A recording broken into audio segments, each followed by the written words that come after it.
নমস্কার। আচ্ছা, সামনেই তো পরীক্ষা। আর কারেন্ট অ্যাফেয়ার্স নিয়ে কি খুব চাপ লাগছে? লাগাটাই স্বাভাবিক। চলুন, আজকের এই আলোচনায় আমরা একদম পরীক্ষার জন্য সবচেয়ে জরুরি বিষয়গুলো নিয়ে কথা বলি। আসলে পরীক্ষার প্রস্তুতির সময় এত খবর, এত তথ্য মাথায় রাখাটা কিন্তু বেশ কঠিন একটা কাজ, তাই না? রোজকার এই খবরের ভিড়ে হারিয়ে যাওয়াটা খুবই স্বাভাবিক। তবে চিন্তার কোনো কারণ নেই। আমরা ঠিক করেছি মাত্র ৫ মিনিটে পরীক্ষার জন্য সবচেয়ে দরকারি টপিকগুলো ঝালিয়ে নেব। তো চলুন, আর একদম সময় নষ্ট না করে শুরু করে দেওয়া যাক। প্রথমেই আমরা চোখ রাখব ভারতের জাতীয় স্তরের কিছু খুব গুরুত্বপূর্ণ নীতি, প্রকল্প আর কিছু ডেটা পয়েন্টের দিকে। এগুলো কিন্তু পরীক্ষার জন্য ভীষণ ইম্পর্ট্যান্ট। দেখুন, প্রধানমন্ত্রী মুদ্রা যোজনা মানে পিএমএমওয়াইতে একটা বড় পরিবর্তন এসেছে। ঋণের সীমাটা এখন সোজা দ্বিগুণ করে ২০ লক্ষ টাকা করা হয়েছে, একটা নতুন স্তর যোগ করে, যার নাম তরুণ প্লাস। এই ২০ লাখ সংখ্যাটা কিন্তু পরীক্ষার জন্য মনে রাখতেই হবে। আচ্ছা, একটা কথা মাথায় রাখবেন, পরীক্ষায় দেশের প্রথম বা রাজ্যের প্রথম এই ধরনের প্রশ্ন কিন্তু প্রায়ই আসে। যেমন ধরুন, কেরালায় ভারতের প্রথম গভীর জলে ট্রান্সশিপমেন্ট বন্দর তৈরি হচ্ছে ভিজিনাজামে, আবার রামেশ্বরমে তৈরি হচ্ছে দেশের প্রথম ভার্টিক্যাল লিফট রেলওয়ে সমুদ্র সেতু। আর অরুণাচল প্রদেশে তো উত্তর পূর্ব ভারতেরই প্রথম জিওথার্মাল প্রোডাকশন ওয়েল চালু হয়েছে। এই তিনটে কিন্তু খুবই গুরুত্বপূর্ণ মাইলস্টোন। এবার আসা যাক India state of forest report ২০২৩-এর কথায়। এই রিপোর্ট অনুযায়ী আমাদের দেশে বনভূমি বা ফরেস্ট কাভার হল ২১.৭৬%, আর বৃক্ষভূমি বা ট্রি কাভার হল ৩.৪১%। এই দুটো ডেটার মধ্যে যে একটা পার্থক্য আছে সেটা কিন্তু খেয়াল রাখতে হবে। সামাজিক ক্ষেত্রে একটা দারুণ ভালো খবর আছে।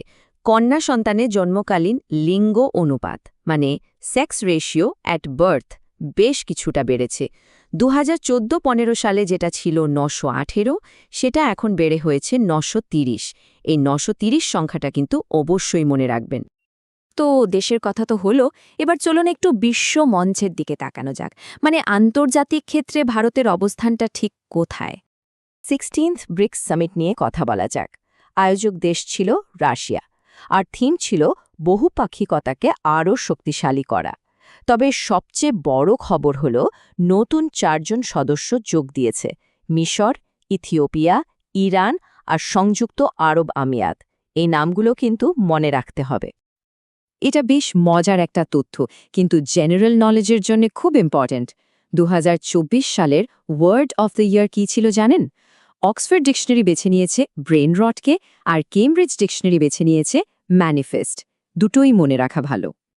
চলুন, এবার একটু দেশের প্রতিরক্ষা আর প্রযুক্তির দিকে নজর দেওয়া যাক। এখানেও কিন্তু বেশ কিছু গুরুত্বপূর্ণ আপডেট আছে। দেখুন, ৩টে বড় খবর। ১. ২০২৫ সালকে ঘোষণা করা হয়েছে ইয়ার অফ ডিফেন্স রিফর্মস বা প্রতিরক্ষা সংস্কার বর্ষ। ২. আমাদের S-400 ডিফেন্স সিস্টেম, যার নাম দেওয়া হয়েছে সুদর্শন চক্র, সেটা এখন পুরোপুরি অপারেশনাল। আর ৩. ১৫৬টা প্রচণ্ড লাইট কমব্যাট হেলিকপ্টার কেনা হচ্ছে। বোঝাই যাচ্ছে প্রতিরক্ষা ক্ষেত্রে বড়সড় পরিবর্তন আসছে। এবার আসি ভারতের সেই ঐতিহাসিক মিশন গগনযানের কথায়। আমাদের দেশের ৪ জন মহাকাশচারীকে এর জন্য বেছে নেওয়া হয়েছে। নামগুলো হল group captain Prashanth Balakrishnan Nair, group captain Ajit Krishnan, group captain Angad Pratap আর উইং কমান্ডার শুভাংশু শুক্লা। এই নামগুলো কিন্তু অবশ্যই মনে রাখতে হবে। পারমাণবিক প্রযুক্তিতে ভারত একটা বিশাল বড় সাফল্য পেয়েছে। কালপক্কমে যে ফাস্ট ব্রিডার রিয়্যাক্টরটা তৈরি হয়েছে, সেটা বাণিজ্যিকভাবে চালু হলেই ভারত হয়ে যাবে রাশিয়ার পর বিশ্বের দ্বিতীয় দেশ যারা এই প্রযুক্তিটা ব্যবহার করছে। এটা কিন্তু একটা বিরাট ব্যাপার।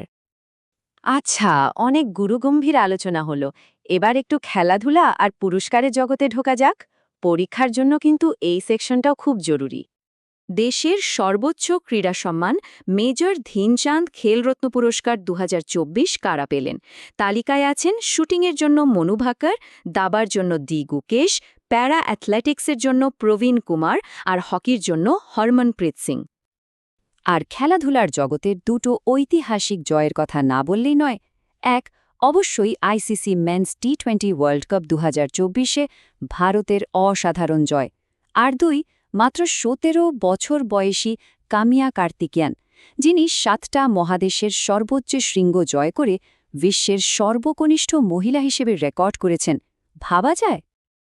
এবার আসি সাহিত্যের কথায়। ভারতের সর্বোচ্চ সাহিত্য পুরস্কার হল জ্ঞানপীঠ পুরস্কার, আর 2024 সালের 59তম জ্ঞানপীঠ পুরস্কারটা দেওয়া হয়েছে প্রখ্যাত হিন্দি কবি ও লেখক বিনোদ কুমার শুক্লাকে।